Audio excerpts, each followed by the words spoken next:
Bonjour. En octobre 2020, donc avant que je prenne la décision d'arrêter toute mon activité, euh, Régénère a organisé un stage de permaculture avec Jesse et Andy Darlington. C'était d'ailleurs le premier stage que nous organisions sous forme d'un PDC. Le PDC, c'est un stage de permaculture qui dure 15 jours et qui est normalisé, hein. C'est ce qu'on appelle Permaculture Design Course, un cours de design en permaculture. C'est un tronc commun qui est enseigné de la même manière partout sur la planète. Ce stage qui durait 2 semaines, c'est un événement formidable, fantastique, mais il a aussi des inconvénients parce qu'il y a beaucoup de personnes qui n'arrivent pas à bloquer 2 semaines pour suivre cet enseignement. Pourtant, de mon avis et de l'avis de très nombreuses personnes, la permaculture est vraiment la science, la méthode d'organisation, la méthode de regard sur notre environnement et sur nous-mêmes et sur notre société qui est réellement une alternative au monde que nous connaissons actuellement. Alors, on a décidé de transformer ce stage en formation vidéo, pour vous la rendre plus accessible. Vous pouvez la voir et la revoir, l'étudier vraiment à votre rythme. Le coût est moindre aussi, hein, bien sûr, beaucoup moindre que 2 semaines en stage, hébergé, nourri et ainsi de suite. Et puis surtout, ben, vous n'êtes pas obligé de bloquer 2 semaines. Cette formation, en plus, on a décidé de lui ajouter quelque chose d'assez exceptionnel, c'est-à-dire que toutes les personnes qui vont suivre cette formation, eh bien, il va y avoir 3 sessions de questions et réponses qui se feront directement avec Andy et Jesse Darlington, qui pourront répondre directement à toutes vos questions une fois que vous aurez commencé à suivre cette formation. Alors, c'est une formation unique en francophonie. Dans la vidéo qui va suivre, Andy et Jessie vont vous expliquer qui ils sont, qu'est-ce que c'est que la permaculture. Et donc, même si vous n'êtes pas intéressé par cette formation, regardez cette vidéo pour que vous compreniez exactement ce que c'est que la permaculture. Et c'est une formation unique parce que jamais personne n'avait fait en vidéo. Et je pense que dans ces temps de crise et de changement nécessaires à titre individuel et à titre sociétal, on a plus que jamais besoin de la réponse que nous permet la permaculture. Alors, vous allez trouver toutes les infos sous la vidéo, hein, pour accéder à cette formation, en savoir plus. C'est vraiment une chance unique. Et ben, je laisse Andy et Jessie ben, vous présenter un petit peu, se présenter, vous présenter ce que c'est que la permaculture et vous présenter surtout quel est le but, la finalité de cette formation et quel intérêt ça peut avoir pour vous toutes et tous.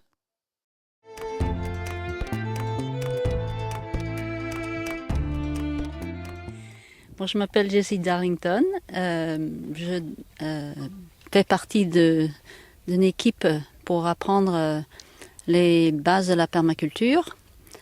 Ça fait 35 ans qu'on est occupé avec ça. Mettre en pratique ces choses aussi bien dans le jardin, avec le troupeau qu'avec l'humain. Moi, c'est Andy. Qu'est-ce qu'on peut dire? Bon, évidemment, on a travaillé ici depuis 35-36 ans. On était d'abord formé comme pépiniériste, paysagiste dans une pépinière. On a voulu faire des plantes comestibles. Donc, dans les années 90, on a monté une petite entreprise qui s'appelait le paysage comestible. Et on a créé notre propre paysage comestible avec les bases de ces connaissances. J'avais un passé déjà dans les travaux publics, un petit peu comme ouvrier. J'ai aidé dans différents chantiers, j'ai vu un peu les différentes possibilités qu'on peut faire avec le mouvement de la terre, les engins. J'avais travaillé comme ouvrier dans mon passé aussi pour connecter les maisons avec le système d'eau du département en Angleterre où j'habitais. Donc j'avais fait des tranchées, les tuyaux. Je suis assez à l'aise avec toute la partie eau, gestion de l'eau, plomberie, calcul, pression et tout ça. Après la partie arbre, ça m'a mené vers plus le vivant. Et après, sur la ferme, j'ai découvert les chevaux, les vaches, les animaux de toutes sortes, quoi, les canards, les poules, les moutons. Et à la sortie de tout ça, je me sentais un peu privilégié d'avoir fait un parcours qui est assez complexe, où je pouvais peut-être mettre ça à disposition des autres qui souhaiteraient soit devenir agriculteurs, soit commencer à vivre à la campagne, quoi. Donc petit à petit, on est devenu formateur en permaculture. J'ai eu le privilège d'avoir rencontré des Australiens en ayant la langue anglaise comme première langue. J'ai pu travailler avec des Australiens qui avaient une très très grande réputation, qui avaient fait énormément de chantiers. Et ces gens-là m'ont formé beaucoup dans le design, mais aussi dans le côté pratique de la permaculture, les applications de la permaculture, notamment à l'échelle agricole, quoi. Donc ça m'a donné un certain confort dans la décision de devenir formateur et d'accompagner les gens.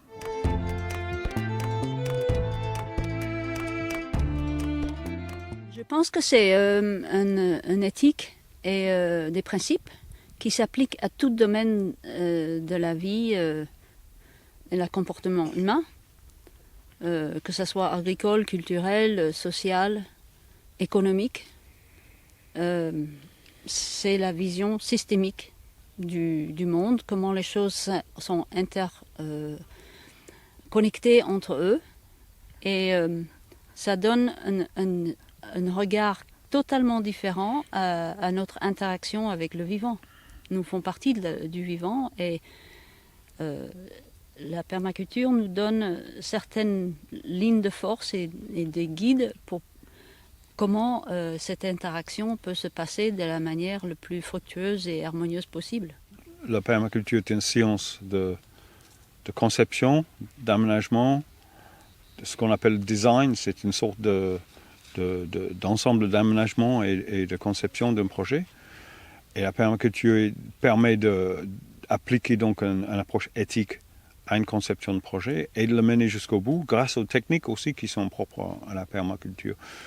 Aujourd'hui, ces techniques sont devenues assez courantes dans plein de domaines. Par exemple, la couverture du sol avec de la paille, on appelle paillage autrement. On appelle mulching maintenant dans les ères modernes. On parle de maraîchage sol vivant avec du broyat. Ça est devenu du monnaie courant. Dans les années 80, le sol était nu partout en agriculture. Et les permaculteurs ont contesté ça en disant que le sol vivant doit être couvert. Donc en fait, c'est une technique, mais l'éthique appliquée à ça, c'est quelque part de créer plus de vivant à partir de ce que nous avons en termes de ressources naturelles, d'optimiser le vivant pour le besoin humain, mais également ça permet de laisser les espaces sauvages intacts. Et là je pense que c'est le gros problème qu'on a aujourd'hui, c'est qu'à la fois on doit nourrir beaucoup de monde sur la planète, mais on a aussi un empiètement très grave sur les systèmes naturels et les ressources naturelles. Et si on continue ainsi, on ne pouvait pas apprendre au système naturel des écosystèmes parce qu'il n'en restera plus aucun. Et toute forêt serait déjà une forêt qui a été trop touchée par l'homme.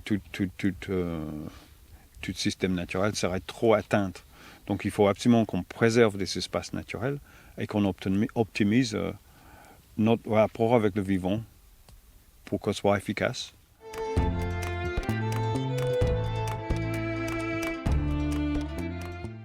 Pour moi, la première cours de design en permaculture que j'ai fait, on avait organisé ça, co-organisé avec notre amie Emilia et avec Jessie. Et c'était une expérience de 15 jours d'interaction entre les humains.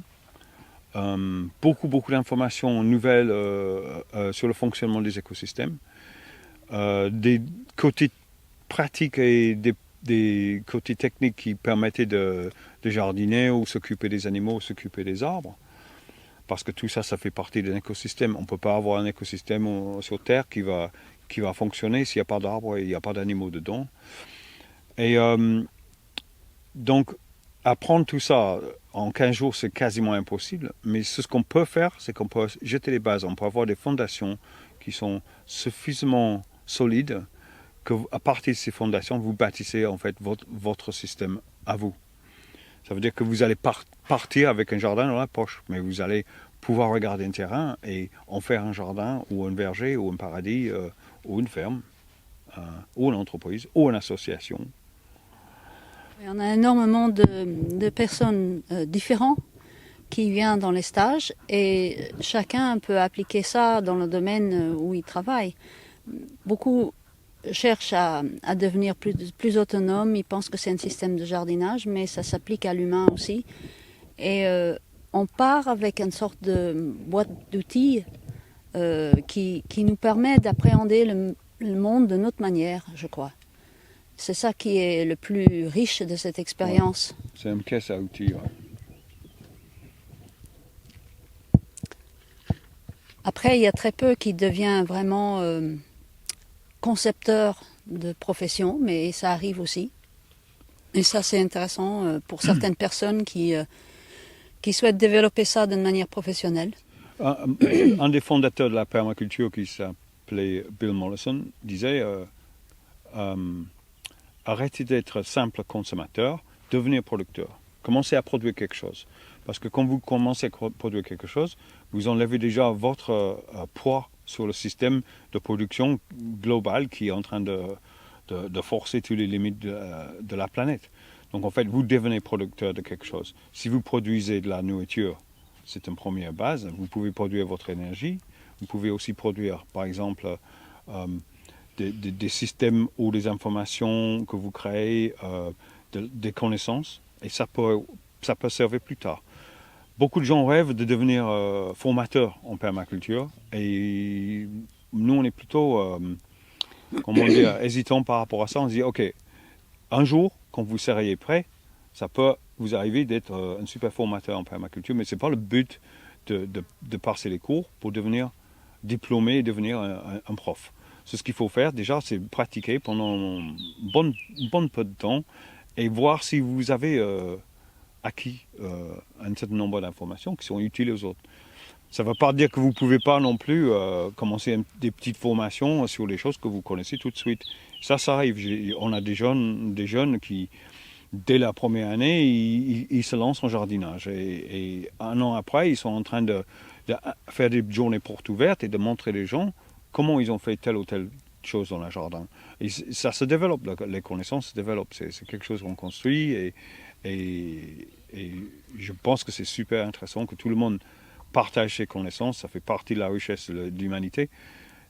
Donc il faut faire la part des choses. Il faut aller à son rythme, développer ses connaissances et puis devenir un atout pour l'ensemble après, quoi.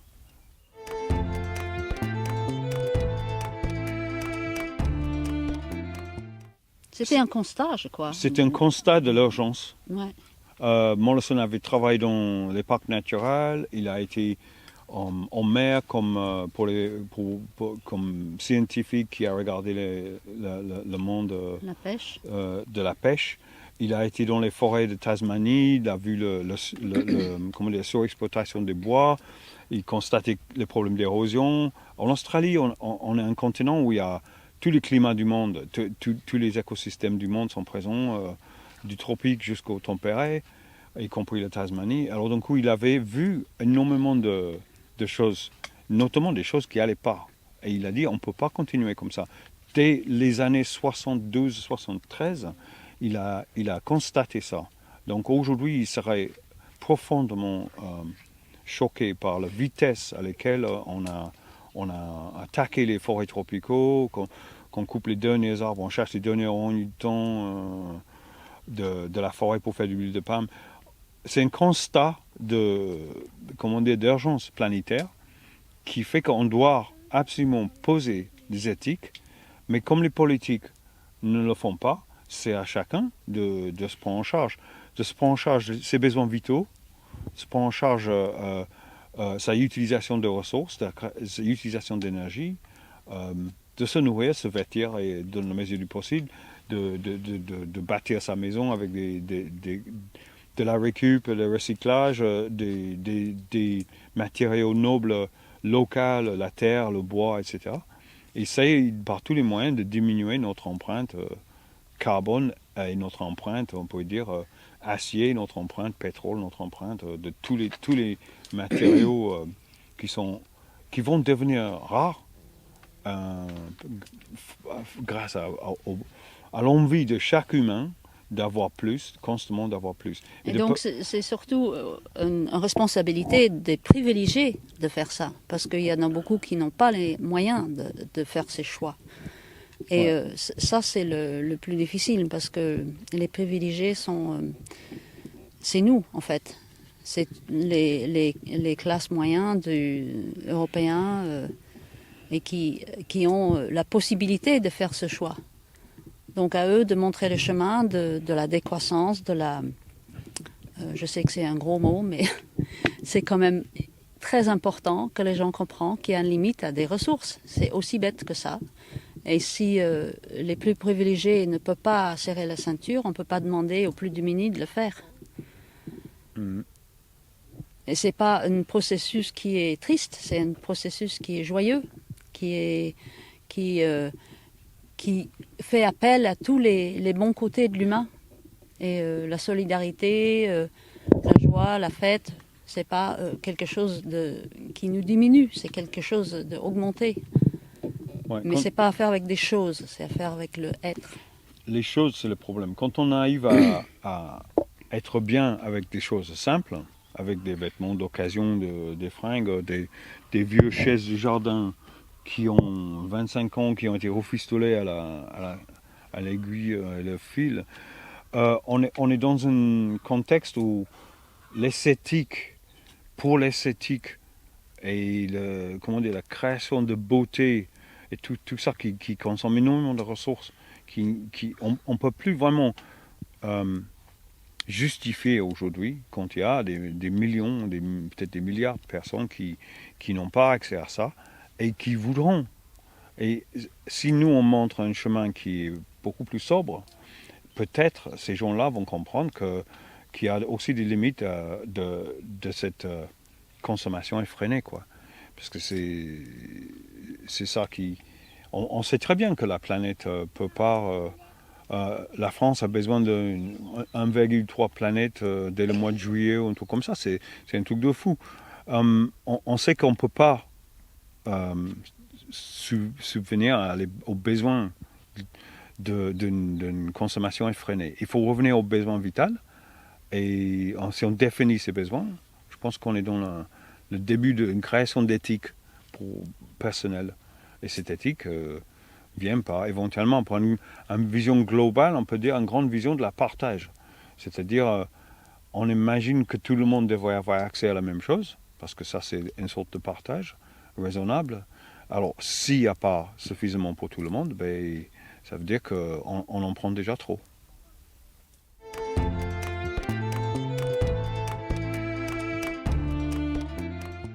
Je mettrais, un pari que le contenu théorique de ce cours dépasse le contenu théorique de beaucoup de cours que vous pouvez trouver ailleurs, simplement parce qu'on a de l'expérience. On a de l'expérience qui date de 35 ans. Donc, ça compte pour quelque chose. Par contre, la pratique est vraiment là où on gagne en confiance. En fait, je pense que c'est super important que les gens fassent un peu de pratique. Et je souhaiterais que les gens qui suivent cette cours trouvent un moment ou un autre pour venir faire le complément qu'on va faire en stage pratique, qui sera des séances de 4 ou 5 jours en pratique pour compléter. Mais on a un avantage avec les cours théoriques en ligne, c'est que vous pouvez les visionner plein de fois. Vous pouvez les réécouter, vous pouvez les visionner, vous pouvez poser déjà vos questions à vous-même, essayer de trouver la réponse parmi les informations qui parfois viennent plus tard dans le cours. Parce que très souvent, pendant mes cours, je suis interrompu par des questions, sachant que la vraie réponse vient le lendemain. Et les gens, en fait, anticipent les informations et ils posent des questions. Donc, j'incite chacun à déjà essayer de répondre à ses propres questions et sinon de les garder sous le bras. Et quand on serait ensemble pour les événements pratiques, on pouvait aller à fond dans toutes les questions pratiques et les réponses aux questions théoriques. Et ça va donner de la confiance. Pour moi, c'est un ensemble qui va être nécessaire pour vraiment sentir qu'on mérite un tel certificat. Je pense que c'est aussi pour faire, comment dire, je cherche le mot, pour jouer le jeu parmi d'autres personnes qui font aussi la certification de la permaculture. Je pense que ce ne serait pas juste de certifier beaucoup de gens en ligne, un peu en masse comme ça. Et les gens, ils pensent que c'est une sorte de voie rapide pour avoir un certificat en perma. Ça ne sert absolument à rien. Pour moi, on essaie de donner les bases, le fond, et vous allez voir que c'est très chargé. Il y a beaucoup de choses à apprendre, mais la pratique va toujours venir en soutien.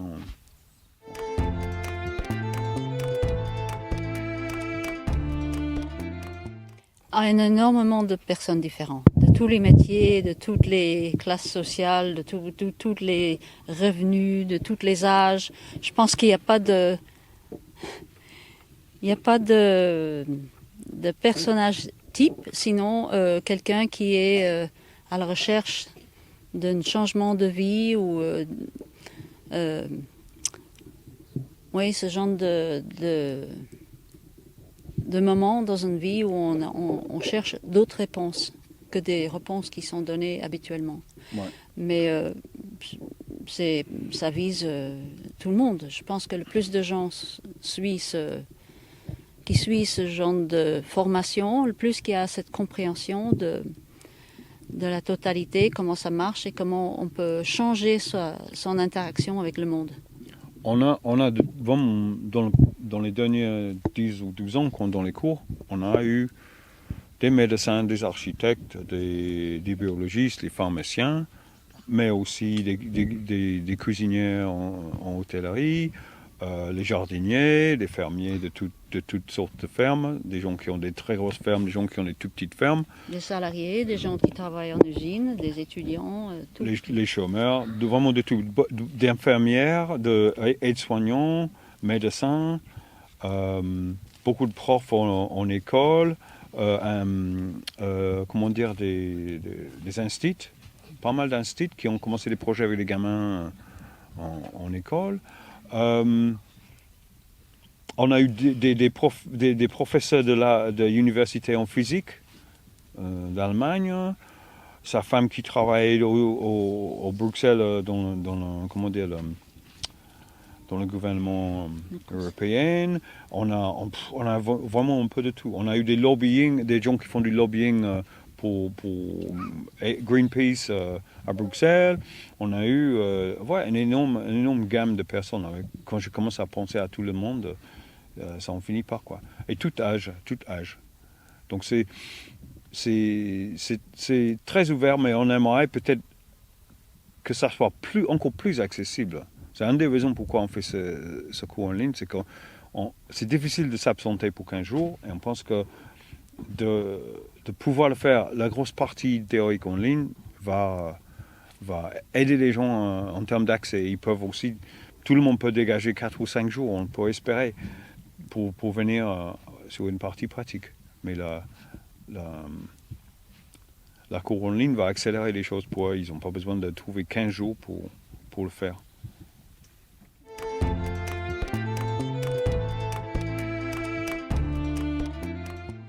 C'est pas nécessaire du tout. Après, c'est toujours intéressant d'avoir des bases de l'écologie, mais bon, comme c'est généralement pas appris nulle part. Non, c'est pris dans le cours. On l'apprend dans le cours, tout ce qu'on peut. Ouais. Mais il n'y a pas de connaissances préalables nécessaires, ça c'est sûr. Non, mais comme chacun de nous est une sorte de, on peut dire, bibliothèque de connaissances, la vie qu'on a menée jusqu'à là est un ensemble de choses qu'on a déjà vécues. Et pour moi, chacun de nous a un destin qui est différent. Donc on ne peut pas vraiment généraliser, mais je dirais qu'avant de découvrir la permaculture, j'avais déjà un certain nombre de choses que j'ai fait dans ma vie. Et depuis que j'ai découvert la permaculture, toutes ces choses ont trouvé un nouveau utilisation, une sorte d'intelligence on pourrait dire, c'est pour ça que j'ai fait cela. Et pourtant, c'était peut-être le travail manuel dans une usine. J'ai fait beaucoup de chantiers, j'ai fait beaucoup d'usines. Quand j'étais jeune, j'ai bossé dans une usine de pain industriel la nuit pendant mes études. J'ai fait différents boulots manuels, mais j'ai bossé avec des gens, je travaille avec les gens. Et je pense que cette approche d'être en équipe était déjà utile. Parce que maintenant, quand je suis avec un groupe, je me sens capable de me mettre à la place de l'autre et de raisonner. Oh là. Ce on essaye de faire aussi avec les gens dans le stage, c'est de leur faire apprécier cette personne qui sont et qui peut faire partie d'une équipe, qu'ils apprennent à se joindre à d'autres pour faire quelque chose qui est cohérent. Parce que chacun fait partie du puzzle et Voilà, c'est comme un écosystème. Donc ça c'est important, ça fait un partie de l'humain qui est très important, que chacun amène quelque chose qui est unique et très spécial et qui peut augmenter le groupe. On encourage vraiment que cette prise de conscience que chacun de nous est partie de la solution. Chacun de nous porte des éléments uniques qu'aucun autre humain n'a vécu. Et en combinant ça avec un tas de techniques, une éthique, des principes de l'écologie, en mettant ensemble en réseau et en groupe pour faire des choses, on arrive à aboutir des nouveautés qui sont spectaculaires. Parce que chacun de nous porte en lui les germes de quelque chose d'extraordinaire, quoi.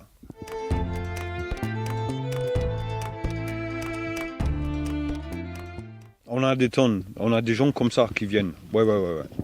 Et ce qu'on a vu souvent, c'est surtout en groupe, évidemment en présentiel, quand on est en groupe pour 15 jours. Mais j'espère que ça pouvait se passer dans les 5 jours de pratique. C'est que ces gens-là deviennent vraiment des personnes ressources pour le groupe. Très souvent, on a eu une fille en botanique qui avait fait ses études, elle est partie en Amazonie et elle nous a raconté que la thèse qu'elle faisait, c'était sur les plantes grimpantes. Elle a appris que les plantes grimpantes poussaient plus vite avec l'excès de CO2 dans l'atmosphère. Et que les plantes grimpantes devenaient même un problème parce que ça couvrait les arbres entiers et ça les faisait tomber. Et c'est marrant, mais depuis qu'elle m'a dit ça, je comprends autour de moi pourquoi les ronces et les clématites envahissent tout. Et c'est une nouveauté, on n'avait pas ça avant. On voit qu'ils poussent beaucoup plus vite. Ils n'ont pas besoin de constituer un tronc en bois. Et ils ont tous les mêmes avantages qu'un arbre, mais sans construire le tronc, donc il est quelque part un frein pour l'arbre. Donc il double la vitesse de croissance par rapport à les arbres. Mais c'est aussi quelque chose comme un pansement, toutes ces plantes lianes. Elles couvrent la terre, comme elles n'ont pas besoin de faire un tronc, elles couvrent la terre, elles ombragent la terre. Et ça, c'est très important dans l'état actuel des choses, parce qu'il y a beaucoup de terre nue et beaucoup de terre abîmée. Donc un de nos stagiaires nous a apporté cette information, moi je trouvais ça génial. Et j'arrête pas de répéter ça dans mes cours. Je pense qu'elle était botaniste, mais elle avait fini ses études en botanique. Bon, elle n'avait pas forcément pris les chemins de sa vie et elle ne savait pas qu'est-ce qu'elle allait faire avec ça. Et je pense que le cours de permaculture pour elle, c'était un moment décisif où elle a pu dire ok, j'ai emmagasiné ces connaissances, maintenant je prends peut-être des généralités sur plein de domaines différents et d'un coup je m'oriente vers la chose qui me branche, qui sera utile pour la planète, pour l'humanité. Et j'ai vu ça tellement de fois avec des différentes personnes, tu vois, que notamment un jeune homme qui était fasciné par la santé et la naturopathie et qui a suivi un cours de permaculture et qui a décidé de mettre au service des autres et essayer d'accompagner les gens à travers la compréhension du fonctionnement du corps humain et le régime alimentaire. Et une autre fille qui a fini par faire un orphelinat en Haïti, qui a fait le stage en permaculture aussi, et qui cherchait à faire une éducation aux petits orphelins haïtiens, qui était différent, qui était beaucoup plus complet socialement, et elle voulait aussi au départ faire quelque chose qui était autonome, où les gens produisaient de la nourriture aussi. Mais il y a tellement de différentes possibilités. Les gens trouvent toujours un endroit où ils peuvent appliquer ces principes dans tous les domaines. C'est vraiment une caisse d'outils, c'est ça. C'est une caisse d'outils. Et cette caisse d'outils, si vous décidez de vous en servir, vous allez trouver toute une tas d'opportunités qui s'ouvrent. Pour moi, c'est ça. Alors, au sortir de cette présentation, il ne faut pas se leurrer. La formation en vidéo comprend la grande majorité de tout ce qui est partagé pendant les 15 jours de PDC. Il manque quand même une partie, c'est la petite partie pratique. Donc on peut se dire légitimement, et la suite. Alors sachez que pour toutes les personnes qui suivront cette formation, il est prévu des suites, c'est-à-dire des expérimentations pratiques, que ce soit sous forme de woofing, dans le lieu même où s'est déroulé ce PDC. Andy et Jessie réfléchissent aussi à d'autres propositions pour les personnes pour venir expérimenter le design en permaculture directement. Mais sachez d'ores et déjà qu'avec toutes les informations qui se retrouvent dans cette formation, plus de 43 heures de vidéo, vous avez vraiment tous les outils théoriques en main pour vous y mettre dès maintenant directement là, autour de chez vous. Et c'est vraiment l'essentiel pour moi, pour nous. Et c'est avec une grande joie, une grande fierté aussi que toute l'équipe Régénère vous propose cette formation unique. Parce que on ne croit pas à un monde alternatif, mais une alternative à ce monde. Et l'alternative à ce monde, elle est fondée sur les lois du vivant. Et il n'y a pas plus fondé sur les lois du vivant que la permaculture. Avec humilité, comprendre comment fonctionnent nos écosystèmes, pour pouvoir s'y insérer et fonctionner, aller dans le sens du courant. Exactement la même chose que j'ai fait avec le corps humain et la santé pendant plus de 10 ans. Je vous souhaite une bonne découverte de cette formation de permaculture. Et moi, maintenant que j'ai arrêté, je peux expérimenter et vivre la permaculture autant que je le souhaitais.